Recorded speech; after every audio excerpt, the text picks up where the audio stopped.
Yeah, time to have fun and join all these projects. So, the i4KIDS Acceleration Program is a unique initiative dedicated exclusively to advancing early stage innovations in pediatric, fetal, and maternal health.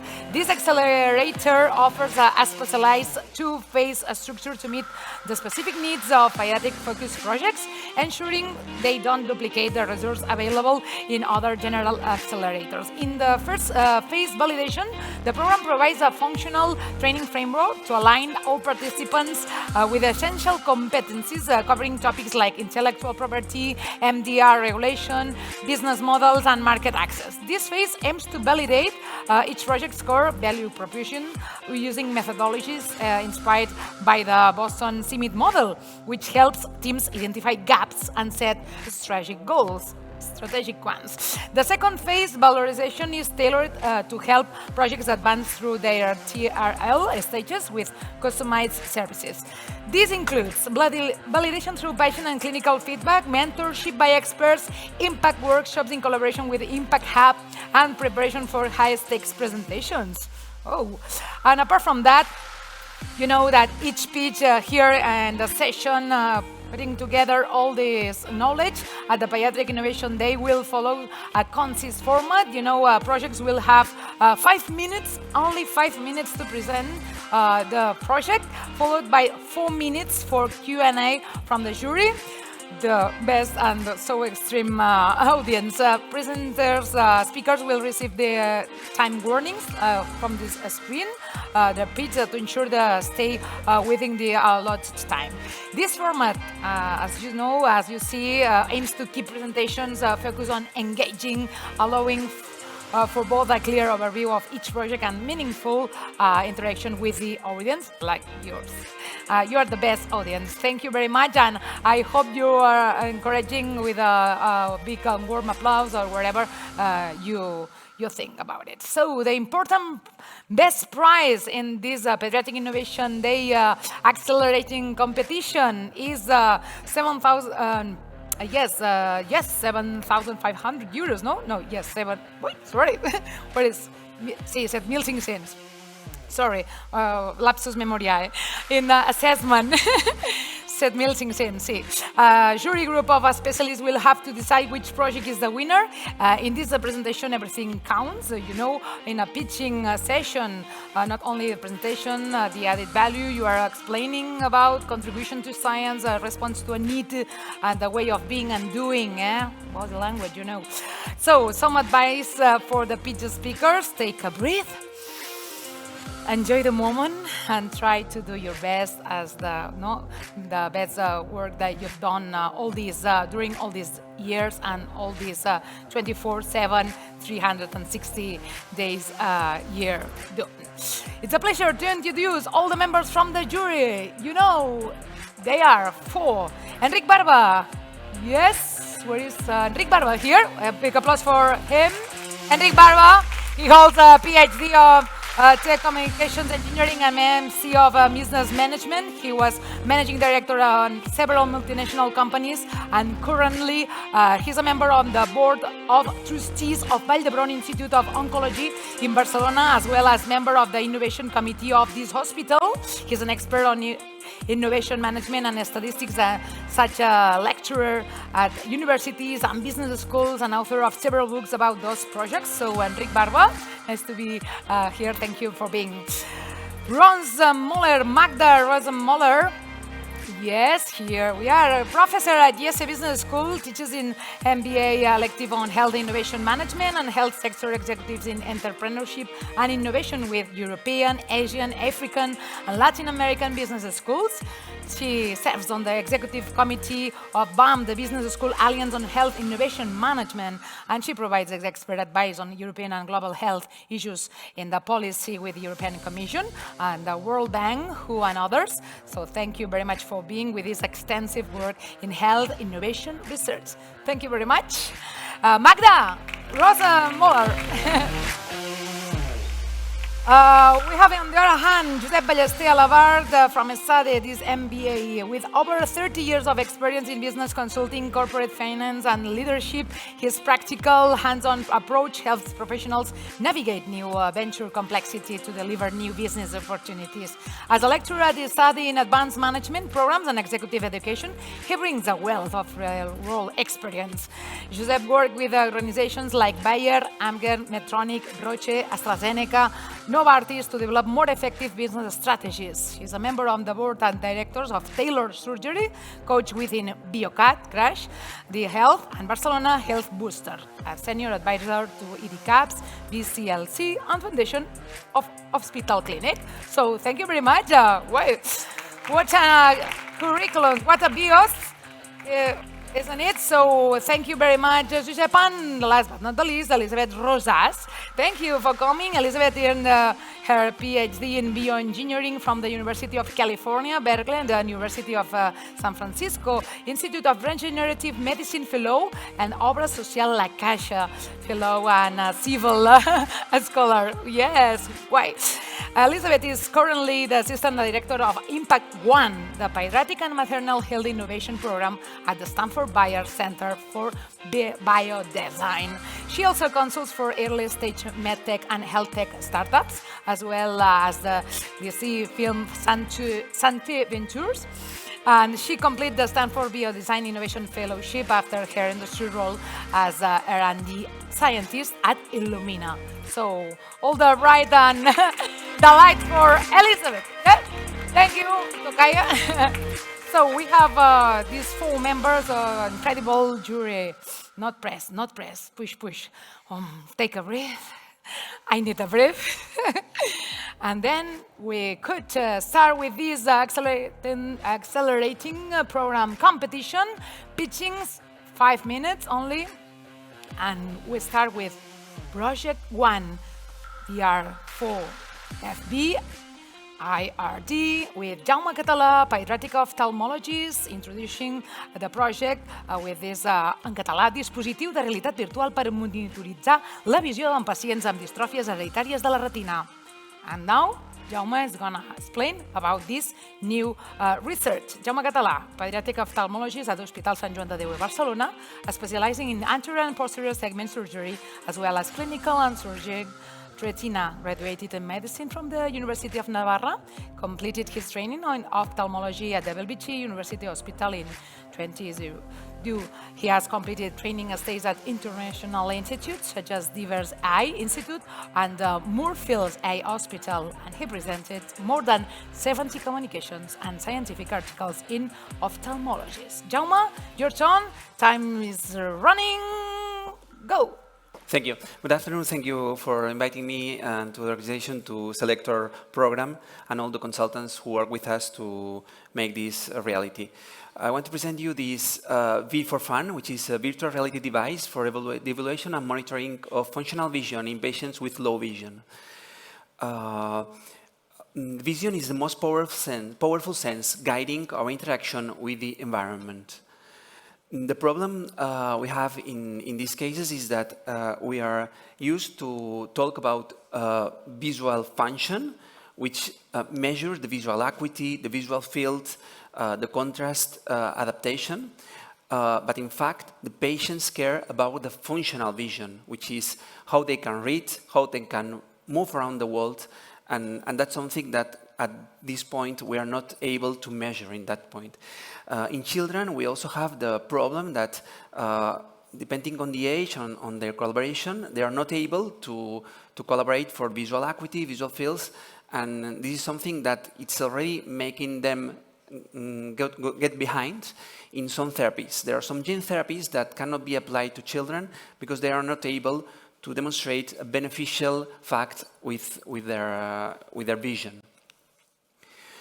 The problem we have is that we know a lot about the inputs of the visual stimuli. We can work on visual acuity, contrast, location, depth, colors, but there is a gap between the inputs and the outputs, behavior. What do we use in all the vision, and what are we able to do with that vision?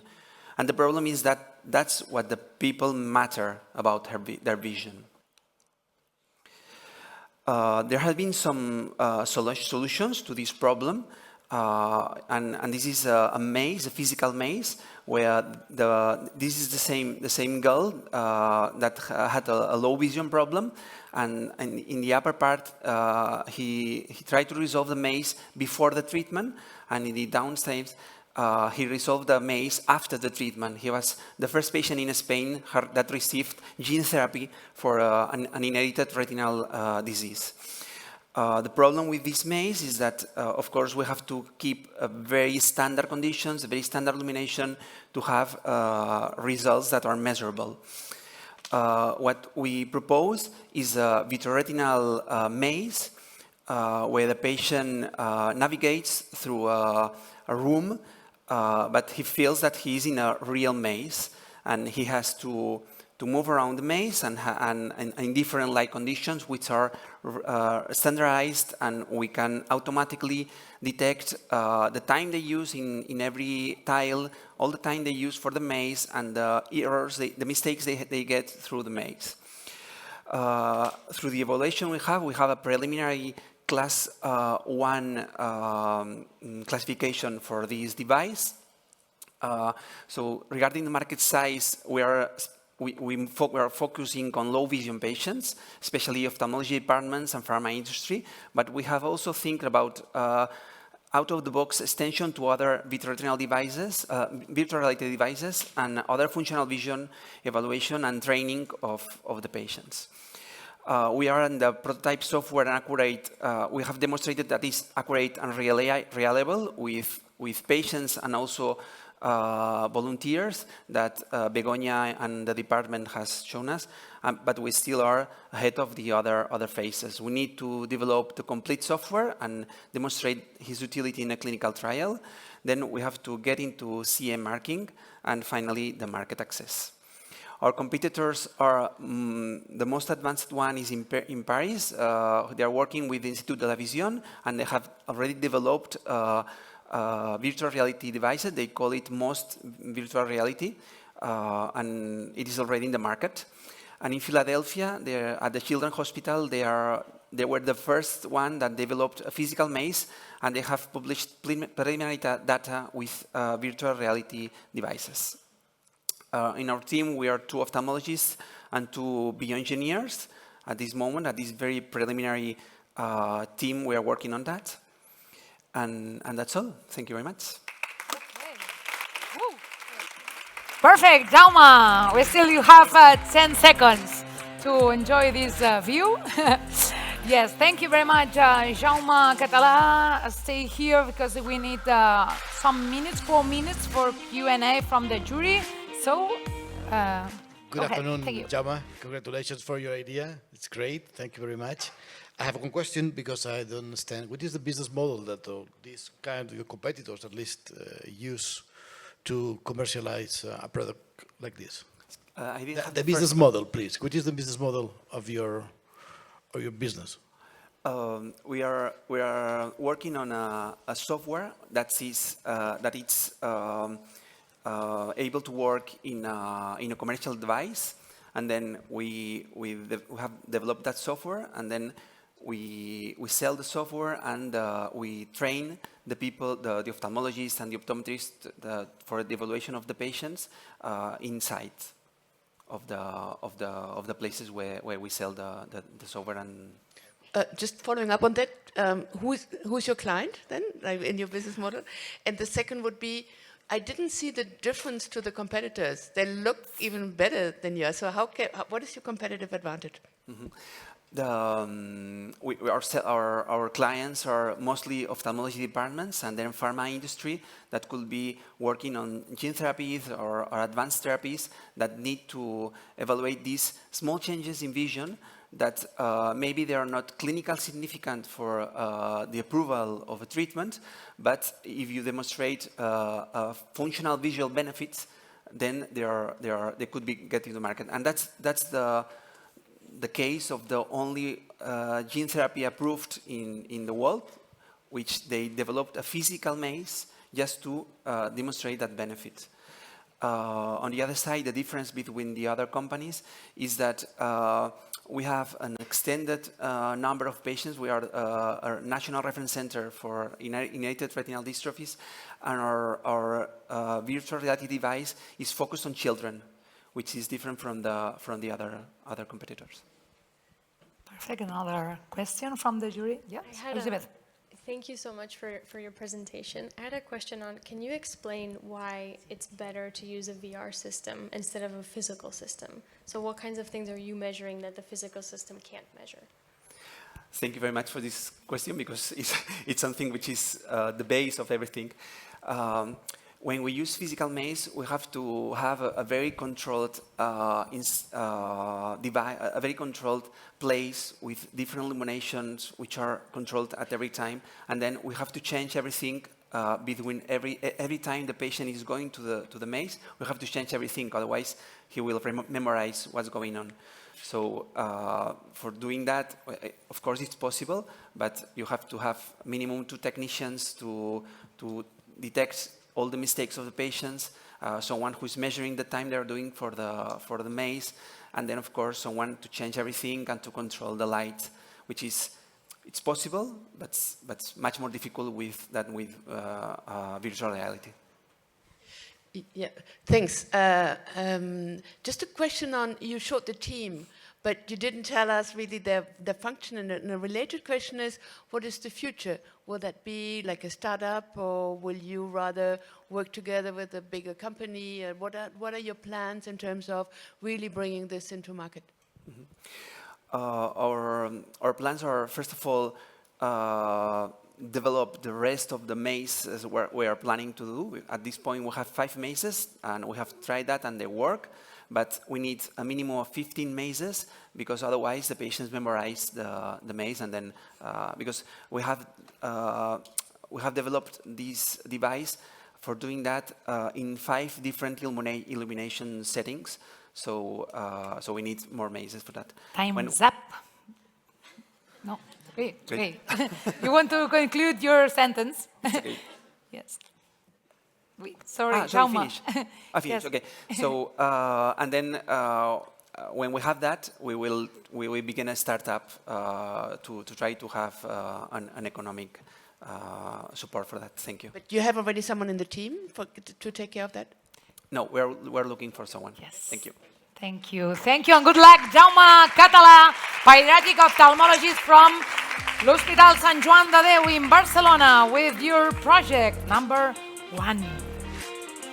Going to the second one, project number 2 is called X-Trem. X-Trem from Bàrbara, Baro, scientific lead from ISGlobal, en català. Prova ràpida per classificar la gravetat d'infeccions en infants basada en nivells d'Extrem 1. Bàrbara Baro graduated in biotechnology from Universitat Autònoma de Barcelona in 2007 and earned her PhD in biomedicine from Universitat de Barcelona in 2013, researching the molecular mechanism of cell cycle regulation. During her postdoctoral work, she conducted research on Plasmodium vivax malaria in Brazil, characterizing the impact of bone marrow parasites on erythropoiesis. And in the United States, focused on Plasmodium falciparum host parasite interaction. In 2018, Dr. Baro joined ISGlobal to implement the research component of malaria elimination program in Papua New Guinea, as well as several COVID-19 diagnostic and transmission studies during the pandemic. And currently, as an assistant research professor in ISGlobal, she coordinates all the multiple projects enhancing diagnostic and risk stratification strategies for severe infections. So thank you very much for coming and joining this acceleration program. Bàrbara, Baro, good luck. The time is ready to start. Yes, staff, technical, yeah, thank you.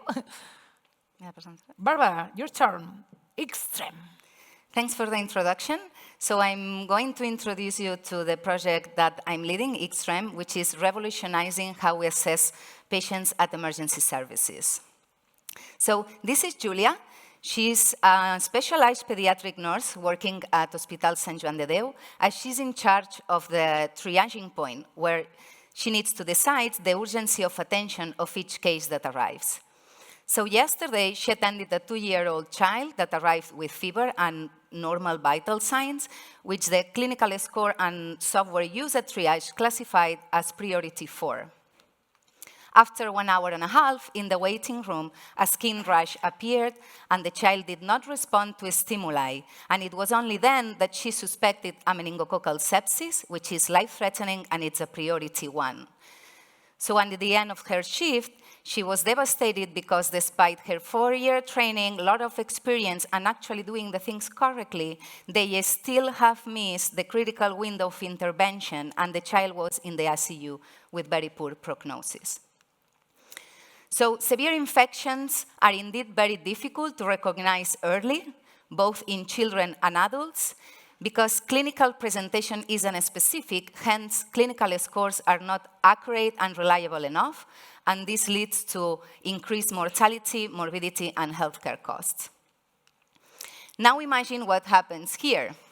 She's Selena, she works in a rural hospital in Mozambique, and she has to do the same job with 1-year training, almost no tools to implement the clinical scores, which, by the way, don't work at all for some of the infections that exist there. So in this type of setting, up to 70% of the severe infections are missed and sent home, and this leads globally to 15 million preventable deaths. Preventable. Is this the best we can do, really? Triaging severity should not be a guessing game. That's why we developed X-Trem, which is a device to assess risk of severity and death. It uses 2 drops of blood and gives results in 20 minutes. It has excellent accuracy because it's based on measuring X-Trem1 biomarker, which is the best predictor of severity and death for all types of infections. Here you can see X-Trem prototype. It's composed of a disposable cartridge where you place the mix of blood and reagents. So 1 cartridge per each patient assessed. And then it's introduced into the reader that tells the X-Trem1 levels and risk of severity. So X-Trem is more accurate and reliable than clinical scores, but also than other severity scores that we use in the clinical practice in high-income settings, like CRP and procalcitonin. Furthermore, it's the only biomarker-based device that can be used at the point of care, that it's rapid enough, and that it's affordable. So our business model is a B2B. We sell to healthcare providers and hospitals through distributors.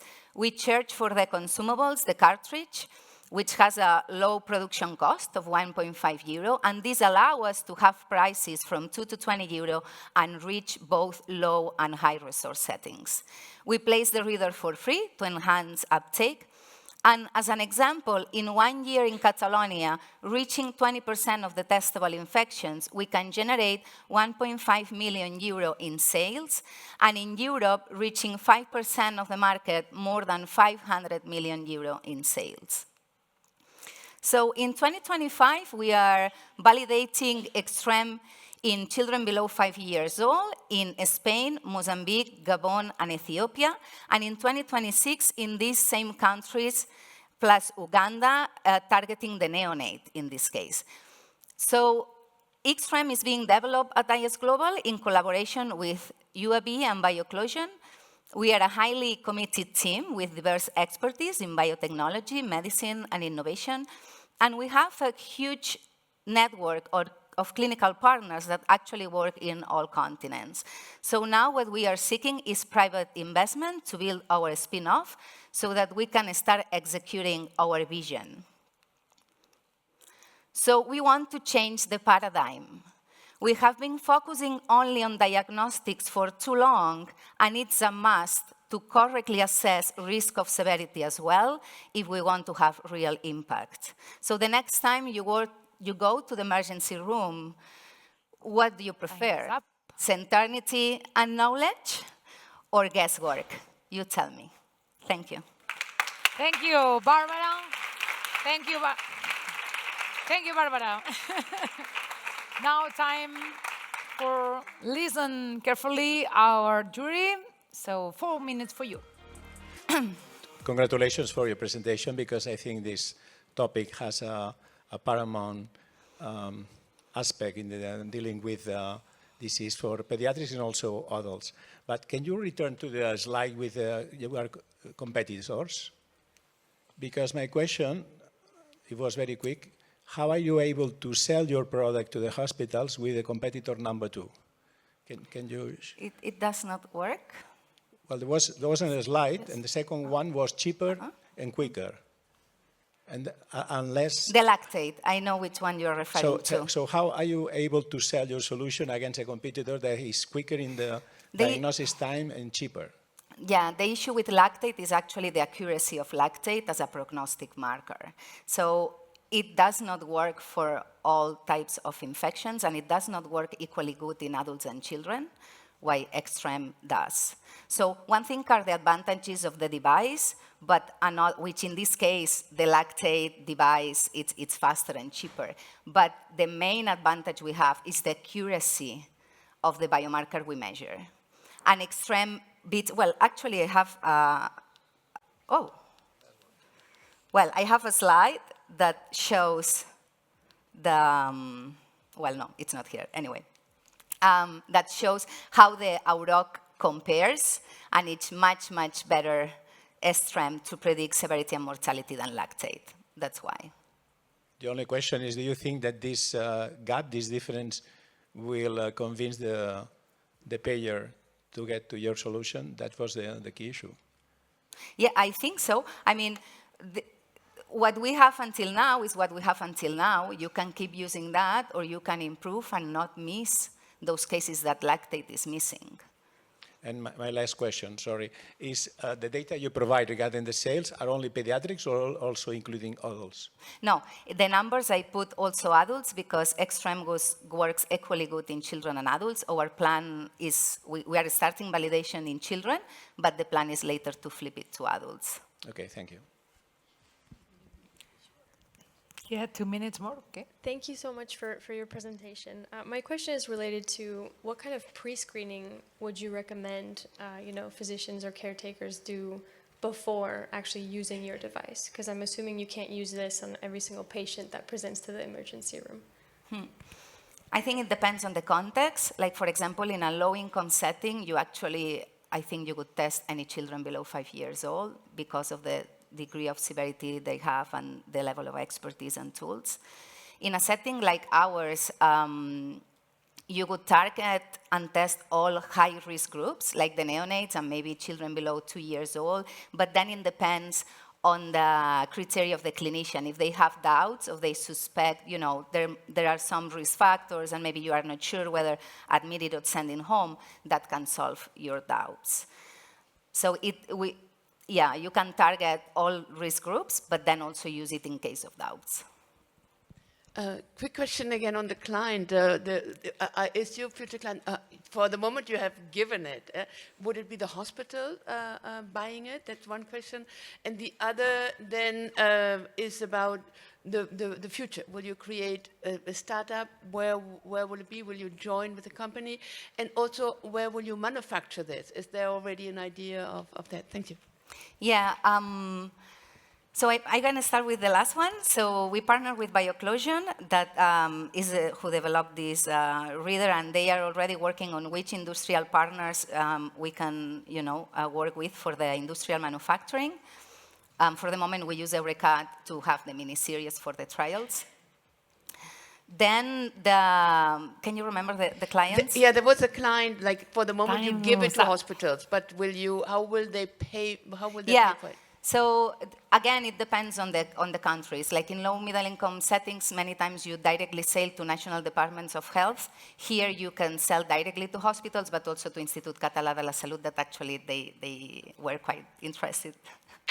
Okay, thank you very much, and good luck to Bàrbara Baro with this X-Trem project as a scientist lead from the ISGlobal team. Now we'll continue with project number 3, Anicare, with Clara Maspons, co-founder of Maternia. Dispositiu de monitoratge fetal de baix cost per a ús domèstic en zones amb accés limitat a l'atenció mèdica, com l'Àfrica subsahariana. Clara Maspons is the co-founder of Maternia, a medtech startup focused on improving access to prenatal care from women in East Africa. Her professional career has been driven by three main pillars: women's health, inclusive innovation, and healthcare access. She has collaborated with renowned foundations to improve healthcare delivery in low-resource settings and is currently involved in other projects to mobilize high-risk capital from initiatives aimed at underserved communities as well. Passionate about frugal innovation and with a background on cooperation and development and social entrepreneurship, Clara finds her purpose in innovating for those who are left behind, which is the main reason she co-founded Maternia. So, 5 minutes for your Anicare. Let's go, Clara.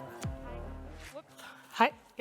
Hi everyone, my name is Clara Maspons. I'm the co-founder of Maternia, and today I'm here to talk about a global health challenge that has been overlooked for far too long. No woman wants to lose her baby or put her own life at risk during pregnancy. It's obvious, right?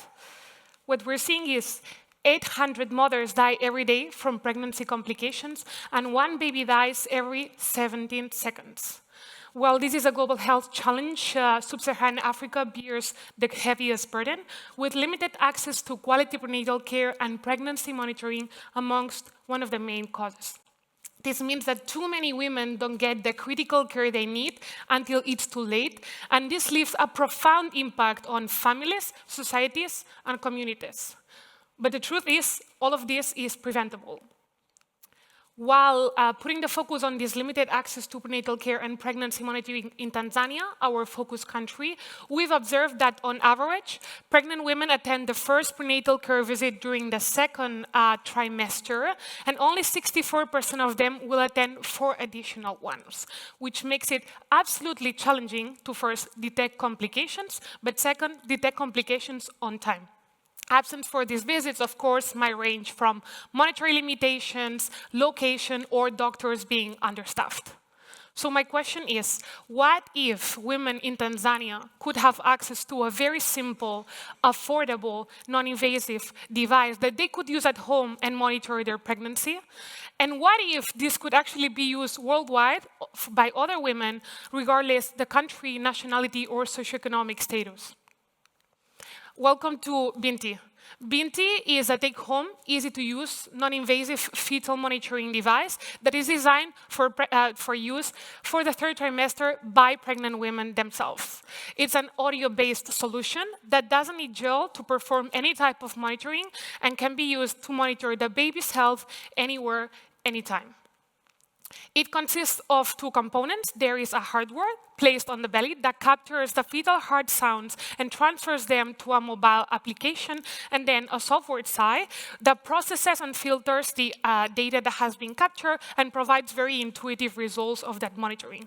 This is displayed in a phone application in 3 colors to the patient, and it's also designed in a way that the doctors also receive a summary of the monitoring results.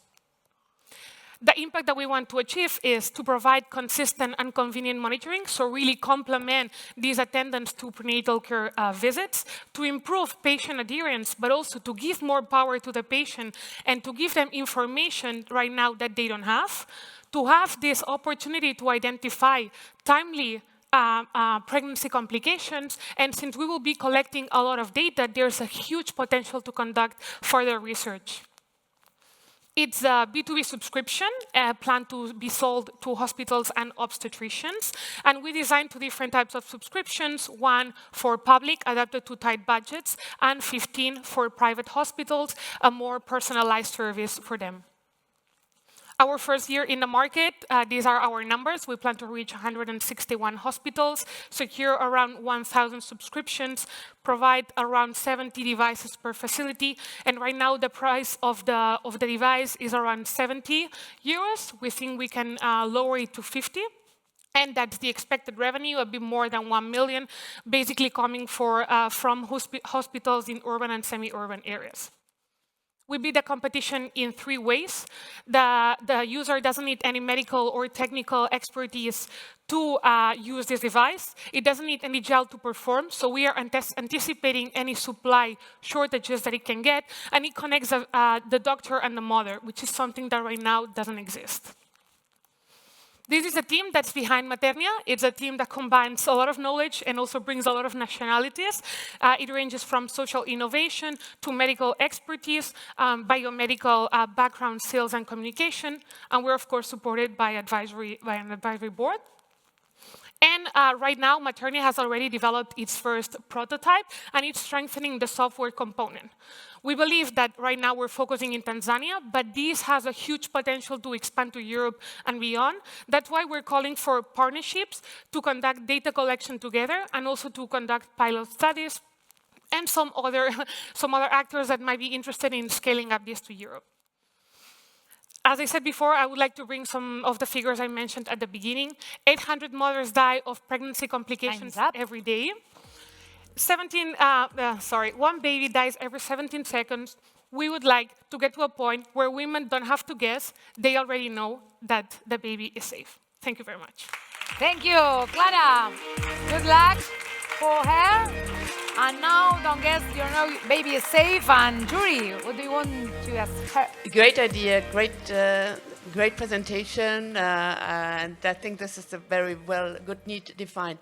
What I've missed, and maybe you did present it, the results are shown. We have only seen like a green, okay. Yeah. What is it if it's not okay? How is it presented? Do you use AI? Is there an interpretation that helps the mother? What does it mean when the sound is a bit irregular? Is this a problem or not? So I would love to see how it really works when there's a problem. No problem. So first thing I would like to say, this is a device that will be prescribed. So women cannot randomly get this device into a pharmacy or buying it online. This has to be prescribed.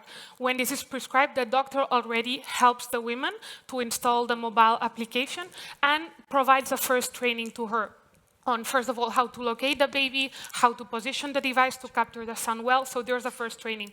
The second one is in the phone application, there are very, very intuitive instructions on how to use it, baby steps that the women can follow themselves on how to position. And once we've already identified where the fetus is located, then she can start doing the monitoring. So that's all. Once she finished the monitoring, we can give 3 potential colors. Green is that everything is good. We've not detected anything. We can get the orange, which means the result is inconclusive. That might happen maybe when they have not been placing the device correctly. So then there's a message coming saying, please try again in half an hour. Let's redo it. Maybe there were some mistakes. And then they might get the red, which means what we've been detecting is worrisome. So it's time to seek assistance. So we're really giving them the time. First of all, the information that right now they don't have. And then the time to really seek assistance and go to a medical facility to get a checkup. But no information on what's happening. In which sense? On the result of the... so no. Okay. That's the more elaborated information. This is sent to the doctor. Congratulations for the idea. What's your IP strategy? Do you have any patent and industrial secret brand? Yeah, so still very early stages, but thanks to i4KIDS, we've been actually understanding whether this could be patented or not, because I don't know if I can, I've displayed something that I should not have. As you can see, the hardware part, we're taking inspiration of a very old instrument here. This is called Pinnerhorn. It has been used everywhere to monitor the baby when there's no electricity around, so we're taking inspiration from that. That makes it complicated to patent the hardware, but we know that we can patent the software. So now we're putting in place a strategy for that. Just one question. Your product is meant for an area where people have not, well, you can say underdeveloped area like Tanzania. Meanwhile, that you are relying on very sophisticated solutions because you need Wi-Fi, you need smartphones, you need, that means an infrastructure because that can work. Because without Wi-Fi, it doesn't work, without a smartphone, doesn't work. Don't you think some contradiction, your market, taking into account that you need an infrastructure that without that your product is not working? I mean, it's more understandable here in Spain than in Tanzania, your solution. Well, thanks Unless Tanzania has a very big, high infrastructure from telecommunications, but I'm not about it. So we're starting with urban and semi-urban areas. From the market research, we've seen that there's at least one smartphone, or one smartphone per household. So already we're already overcoming that challenge. In terms of the device itself, it does not only work with Wi-Fi, it can also work with Bluetooth. Time's up. Yeah, just to conclude that, that means from our market research, at least there's a period of time where the patients can have access to certain connectivity to send the results to the doctor. So the infrastructure where we're starting first, and also the region, East Africa, it's a bit more open and has a more elaborated infrastructure to receive this type of solutions. And now what we're working on is what would happen, how this would look like if we bring this type of solution to rural areas. And here we're looking at a complete different type of design, infrastructure, and output of the solution that we can bring. So right now, from what we understood, we're prepared to bring that. Okay, thank you, Clara Maspons, co-founder of Maternia, with this Anicare, this new device. We introduce project number 4, BRAVQAI, from Sandra, Bernaus, medical imaging data scientist from this super team, the Hospital Sant Joan de Déu. This is a biomedical engineer with expertise in applying artificial intelligence to healthcare. Currently, she works as a data scientist at the Paediatric Computational Imaging Center, PSIC, at Hospital Sant Joan de Déu, where she develops the medical imaging algorithms and leads the BRAVQAI project. Artificial Intelligence, aquest sistema d'intel·ligència artificial per predir i avaluar malalties cerebrovasculars pediàtriques. So, 5 minutes for this BRAVQAI. Come on, Sandra. Good afternoon, and thank you for the introduction. I'm here to introduce BRAVQAI, a revolutionized pediatric precise decision-making tool for radiologists. Let me begin with a real situation. Here you can see 2 images from the veins, from the arteries of the 2 patients. One is a health patient, and the other one has a cerebrovascular disease.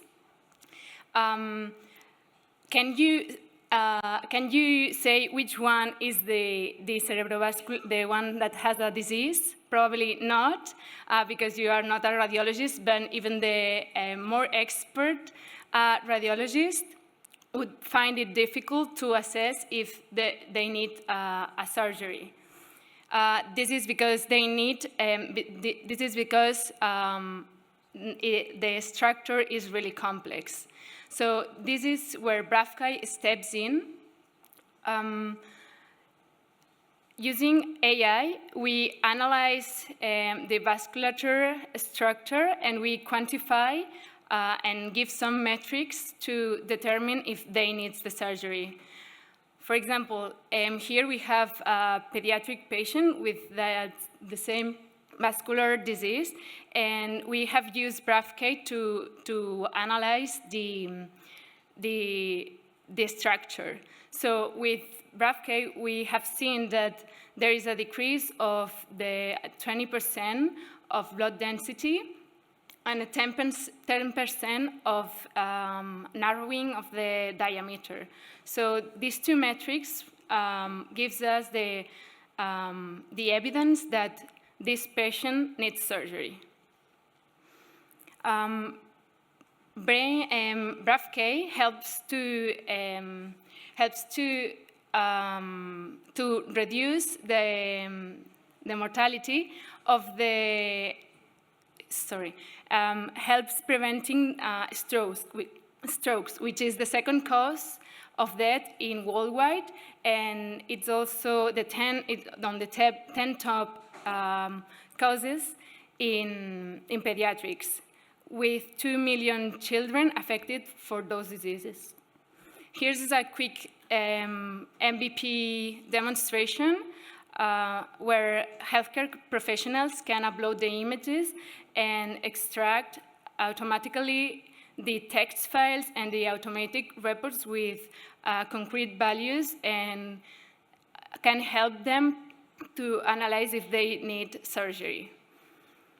If we compare BRAVQAI with other existing solutions, our solution is focused on pediatric patient, which has a concrete vasculature and differs from the adults.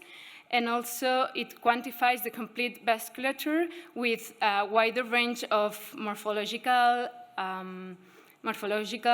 features using MRI, which is it's a secure image and non-ionizing. We use a B2B model, software as a service, and we sell to hospitals with a pay-per-use or pay-per-patient report, and to pharmaceutical companies, we sell an annual license. We have developed an MVP. We have applied to a patent application. We had a regulatory roadmap, and we have 2 partnerships with 2 leading hospitals. In mid-2026, we hope to arrive to national phases, and in 27, we aim to obtain a CE mark and to launch our product. Just to give you an idea of the market size, the global cerebrovascular diagnosis and therapeutics is about $36 billion, and in Europe and just in pediatrics is about $216 million. Our team is composed by José Monuera, which is the CSO. It's a neuroradiologist of 20 years of expertise, and with Dr. Mata and me, which have expertise in medical images. Perfect. Thank you. Thank you, Sandra, Bernaus, with this BRAVQAI. So, jury, what do you think about it? Well, thank you so much for this amazing work. My question is related to with your MVP, what kind of clinical validation have you done already?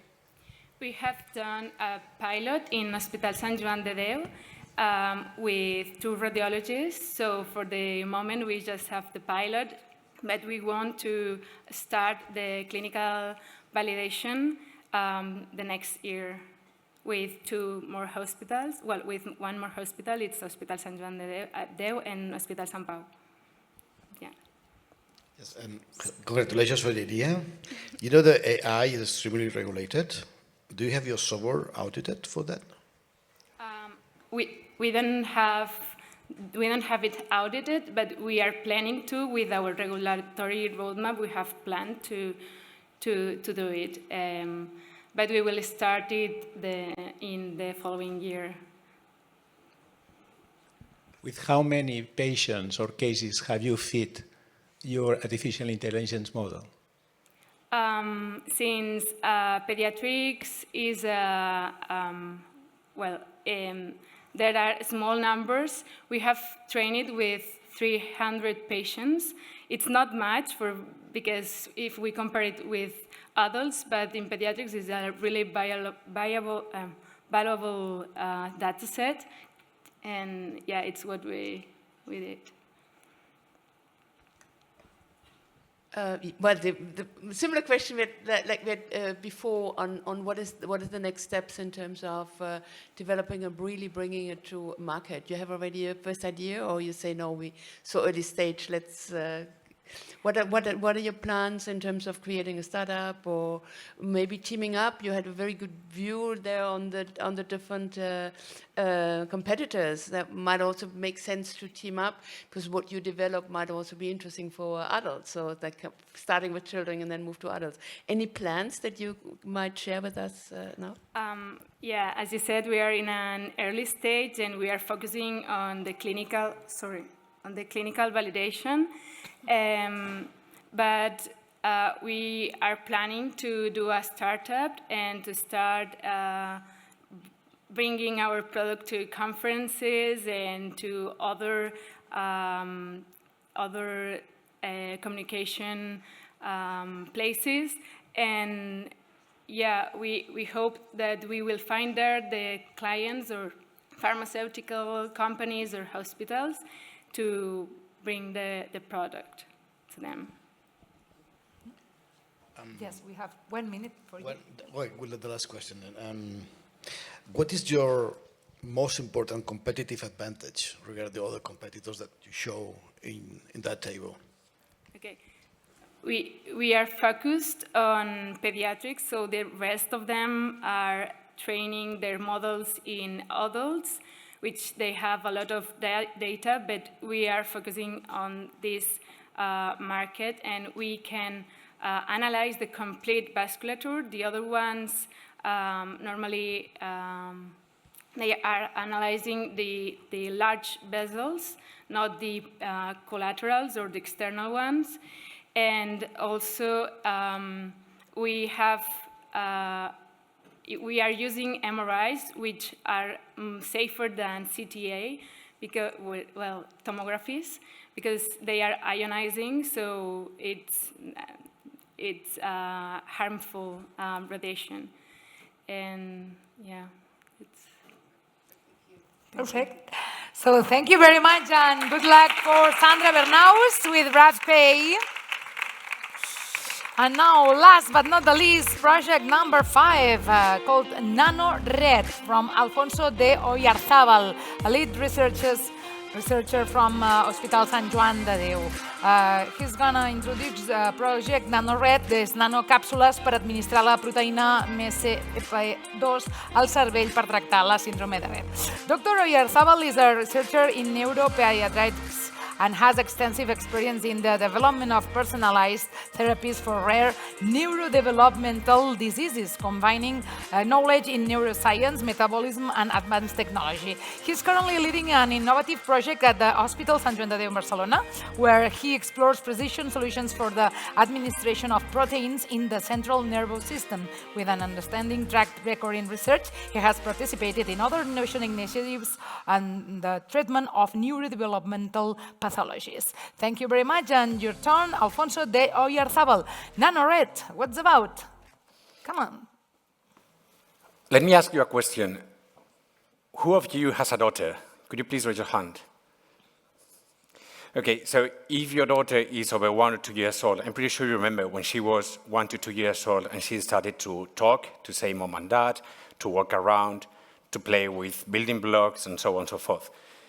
Now imagine that one day, out of blue, all was gone. Your daughter loses her ability to speak.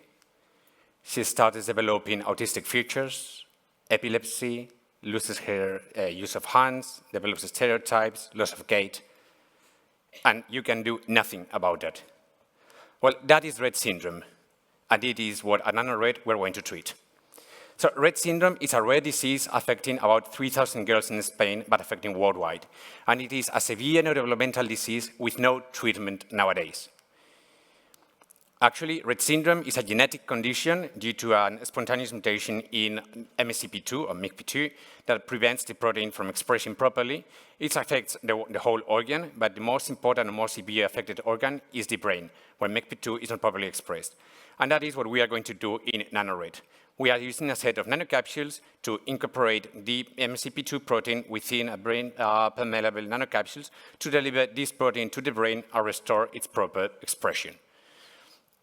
By that, we hope to treat the disease from its roots. The preliminary results we already have, even though this is a really early stage project, is that we have said that the nanocapsules can enter the cell and within the cell release the cargo. When we actually encapsulate MSCP2, the desired protein, which goes to the nucleus, this protein is going to where it has to go, in the cell nucleus. When we do it in animal models, in mice, and we inject it intravenously, it goes to the brain, and it has a wide distribution in the brain compared to other technologies where you can just reach a certain point. And more importantly, which is the base of the project, these capsules cross the blood-brain barrier to reach the cells and do their effect. Now, the further steps, as we said, is a really early stage project.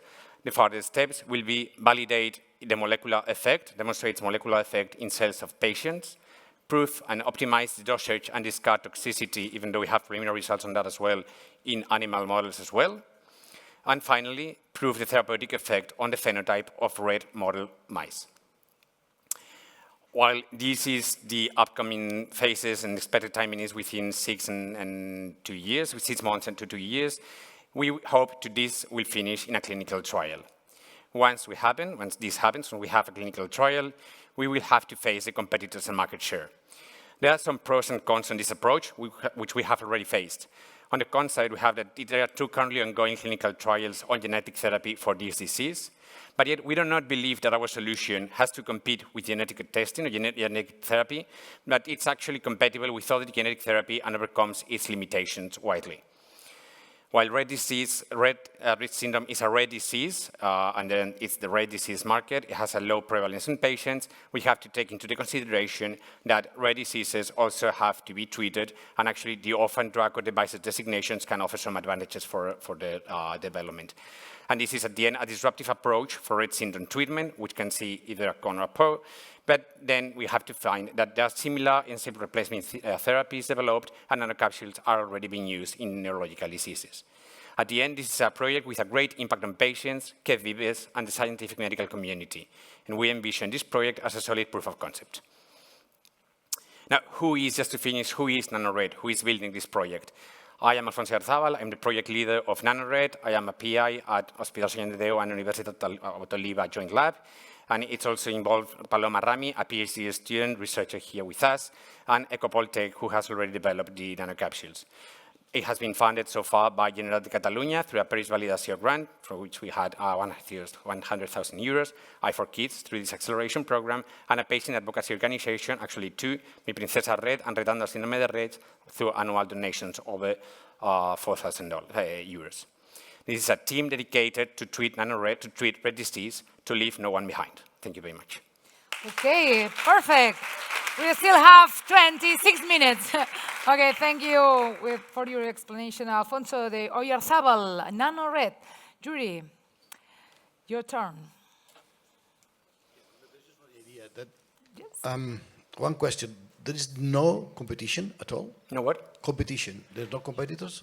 Oh, well, if you want, like, the competition will be any treatment for Rett syndrome. The most important ones will be genetic therapy. Nowadays, there is no treatment for Rett syndrome. Well, there is one drug that was released like 6 months ago, but the actual effect of the drug is, well, let's say, really limited, and it's not been adopted by the medical community because the side effects are more than the actual effects. It was approved because of the lack of treatments. So right now, there is no competitor. The future competitors could be, if you want, the genetic therapy, but then genetic therapy offers severe limitations. The most important is that not all the population can be treated with genetic therapy because of the immunoreactivity of the adeno-associated particles. And then genetic therapy is like one-shot therapy. So you only get that much. I mean, like, you only get to improve up to a certain point, probably. The results are not public yet, just in small forums and private forums that I would have tended to. But then, with the protein therapy, you can actually go beyond the genetic therapy. Like, if genetic therapy just gets the kid to this point, we can go farther with the protein therapy. And only that, it also has to be considered that Rett syndrome is a neurodevelopmental disease, and then in neurodevelopmental disease, you often see many phases of the disease, right? Like, you start like, it's not only like a steady course, but you maybe have like a different expression upon birth, then in adolescence or in a mid-time or something. And with this protein, with this approach, we can modulate the giving of the protein to adapt to the needs of the patient. Question, several ones. One would be, who will you be partner up with to continue? Because that's probably an undertaking. You need to involve several hospitals. You need to involve these rare diseases, where to find the patients, etc. That would be one. And the other one would be the future of this. It's like, if we think about a genetic marker that can tell us at birth that you have Rett syndrome. I don't know if this exists. I'm not the expert, you are. Would that then be possible to start such a therapy very, very early? So what are the prospects of this innovation? For the moment, it sounds fantastic, but I don't see how it will be really getting into the clinical day-to-day. So I'd love if you could elaborate on that. If I may, I will start by the end for the genetic testing. The thing with Rett syndrome, while it's a genetic disease and the final diagnosis came through genetic confirmation, the problem is that it is de novo mutations. That is, it's not inherited. So the children is born apparently healthy, and the kid, like the girl, is between 6 months and 2 years when she starts doing the regression. So that is why we don't have already genetic testing nowadays for that, because there is no possibility to suspect that priorly. Yet there is this program being in development in all Europe and in the United States for genetic newborn screening, And in that screening, Rett syndrome is probably going to be included because we know the gene, we know the mutations, and we know the prognosis once you have the mutation. Truth is that we don't have a treatment yet. So actually finding a treatment for a disease facilitates its including into a newborn screening project. And if that is made, yes, definitely the treatment as soon as possible will be better. We actually have, I am PI also for all the projects for Rett syndrome treatment. One of them has already been patented and it's about to reach the market in 2 months probably through a spin-off from Hospital in the Day as well. And the other one is a pharmacological normal drug, yes, that we have tested with another PhD student here. And for that one, what we did was treat both symptomatic and pre-symptomatic animal models, and we saw that when you treated them pre-symptomatically, you had better effects than when you address the Rett symptomatic ones. So for this one, yes, most definitely, we'll try to treat pre-symptomatic babies, if possible. And then for the partnership, we actually are included in a network of Stargardt syndrome. May I finish that? Well, yes, so regarding hospitals, yes, definitely. We're actually leaders in Spain, definitely, and co-leaders in Europe on Rett syndrome research. We will, if it gets to a clinical trial in the future, I must say this is a really early stage project. We still need to prove in animals that it is working, right? If that happens, then we'll go to other hospitals, integrating the network, and probably drug companies, because the ones we are working with right now for nanocapsule development, which is not our expertise. We just had the idea of combine nanocapsules and treat them. We will probably need to find as well someone to develop that properly. I know time is up, but I would love, and you can tell me maybe off or afterwards, how did you involve the patients? We heard from Begonia how important it is, and you mentioned it, and that would we love to hear. I know time is up, but...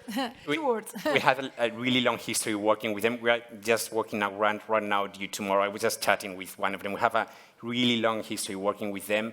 2 of the PhD students here, they are financed fully by the patient associations. We work closely with them.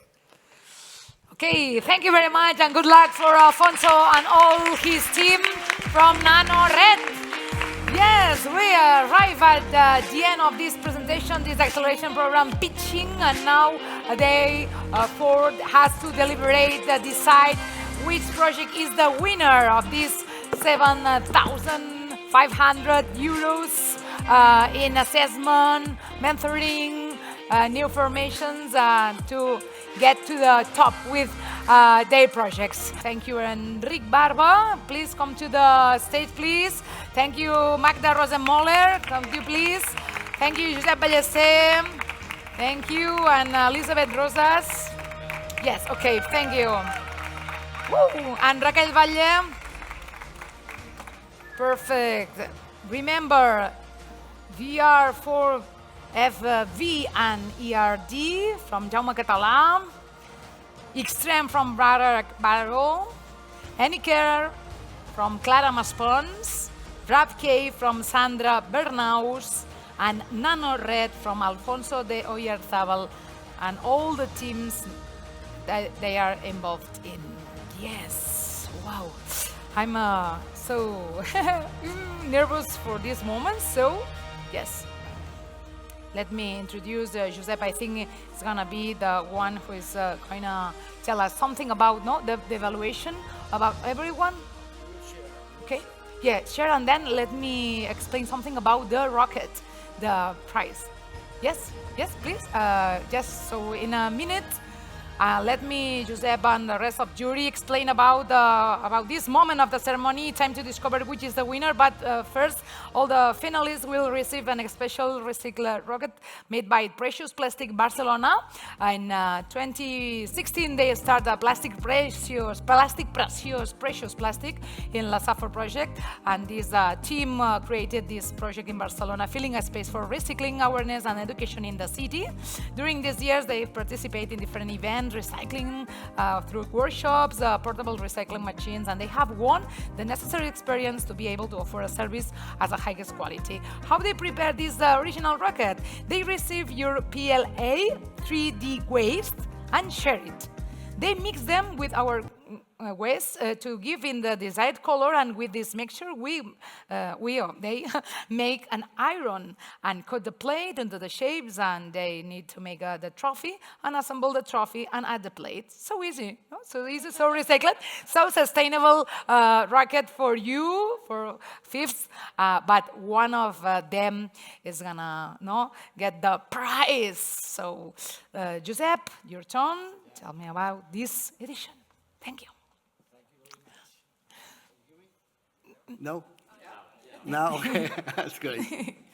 Well, first of all, from part of the jury, we would like to thank you for assisting to this event. It's so necessary.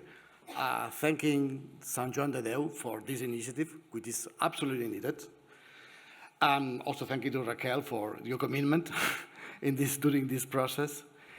And of course to all of you, because I think that all the projects that present today are the winners.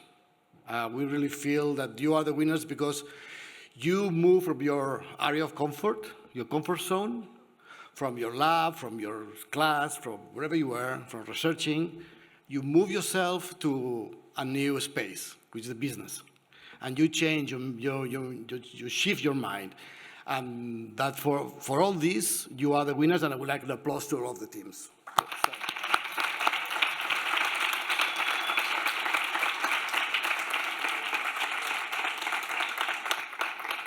Said that, I think Magda, she's going to tell who is the winner. So please come here. Thank you. Thank you very much. We really loved all the presentations. We thought that the enthusiasm, the motivation of all of you for really making a difference for children. I particularly liked in the last one, that was my question, about the involvement of the patients and the children in the work. We would like to start by giving it to the runner-ups, and we will wait with the winners. So we will give to all of them, to all the one who presented. They will get there, and then we will tell the winner. But before doing that, maybe a little quote from both of you. Oh, yes. Yes. Thank you. Well, thank you all so much. Thank you for Sant Joan de Déu. For organizing this amazing event, and actually it was. We'll wait to see the quote of the night from one of the winners, which you will announce. Yes, but yes, thank you all so much. And again, you're all winners. We're all very impressed with all your projects, and we can tell all of the efforts that went into all of your presentations. So thank you. Thank you. Thank you. I congratulate all of the members of the several projects because in all the cases they are addressing pediatric needs, and that is very relevant for this organization because most of pharmaceutical companies are not dealing with that. So all these efforts I think are worthwhile, and I think it deserves the congratulations for all the people present here. Thank you. Give this original rocket for all the finalists, all the projects. So, first of all, in the middle of this stage, please, with a properly light. Yeah, please. Yes, exactly. Magda, thank you. So the first the first who has a presentation, Jaume Català with his R&D. Yes, medical and dispositive device. Thank you very much. It's not here, but a member of i4KIDS is receiving this rocket. Thank you very much. We continue with this X-Trem Baro.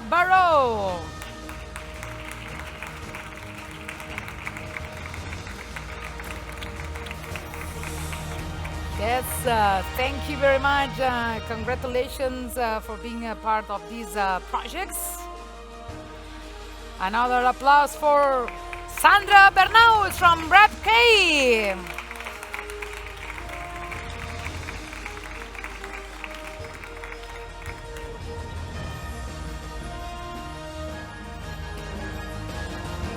Another finalist is Clara Maspons with Anicare.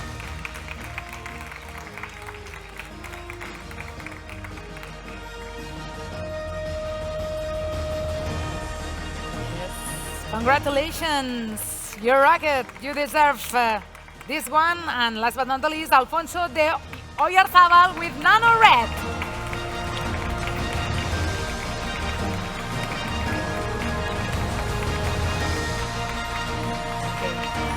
Okay, this is the photo finish of this edition, and then the best moment arrives. Okay, now, I mean, they all did fantastic work. They all had good speech. They had great elements, but there was one who just did it all great. I mean, we had quite unanimity in the jury panel, just that was really, really, really excellent. Very well, the need defined, a very good speech, and also a lot of thinking about what we will do with this.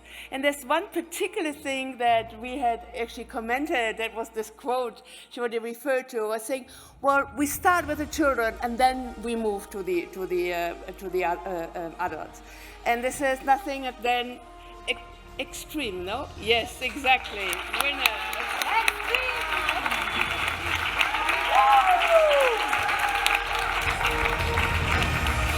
Congratulations, X-Trem! This is the winner of this acceleration program. X-Trem wins this edition. Bàrbara Baro from ISGlobal team. Looking for a solution for a better world. No matter where the country or the continent is. Thank you very much. Congratulations. If you want to give us some words of some mercy words. Well, just a big thank you for the prize and to believe in our mission and our development. And also, I want to thank the team that is here, especially Pere, because he's dealing with all the clinical validations and the hard work. Thank you. Congratulations! Yeah, the team, Pere, Peter, come here, please, with a photo finish with all the contestants, with all the... Way! Yeah, this is the attitude. Yeah, very fun.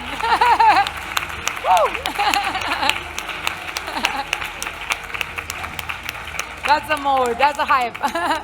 Thank you. And together, yeah, we've done the photo finish, I think, together. Yes, could you please stay for a second just to finish with this rapport with audio and video from our ladies audiovisual team. Wow, yes. Music. Perfect, congratulations. What an effort all the teams have done to arrive at this moment with this rocket on their hands. Congrats. Merci. Gràcies a tots. Enhorabona des de Cosmo Caixa en aquest Paediatric Innovation Day de i4KIDS.